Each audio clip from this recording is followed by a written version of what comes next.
Mason County man is now accused in what federal investigators call a plot to carry out an attack at the White House.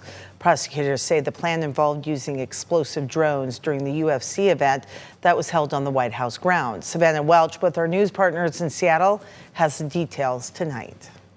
His name is William Lee Falconer. He's 21 years old and lives with his grandmother in Belfair. Investigators say he's now at the center of a case they describe as an attempt to overthrow the U.S. government. Prosecutors say it was all supposed to play out at that UFC event held on the White House grounds, part of a celebration for President Donald Trump's 80th birthday. Investigators were able to connect him to the alleged plot through a series of online messages, social media accounts, and other digital evidence. He's been charged in federal court with conspiracy to commit murder. The FBI says Falconer was part of a group that discussed an online plan targeting billionaires as well as members of Congress. The plan called for drones carrying explosives to force an evacuation, followed by armed attackers targeting people as they fled, including so-called, quote, high-value targets. Investigators say snipers were also part of that plan, and the plan was stopped after one suspect's mother in Ohio alerted the FBI about what was going on. Falconer's role was tied in part to his reported knowledge of drones and explosives.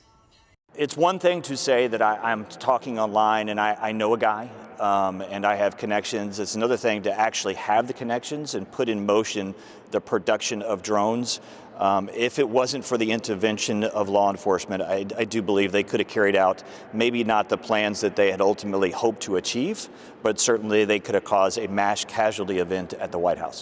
At this point, we don't know much about Falconer's background or how he allegedly developed any expertise with drones. The FBI says once they made the connection that a man in Washington state may be linked to the plot, they moved quickly to arrest Falconer. He was taken into custody Friday morning, just hours before the FIFA World Cup match here in Seattle. Falconer pleaded with the judge for his release, saying he needed to be home to care for his grandmother, but that request was denied. He'll remain in custody and could spend the rest of his life in prison if convicted.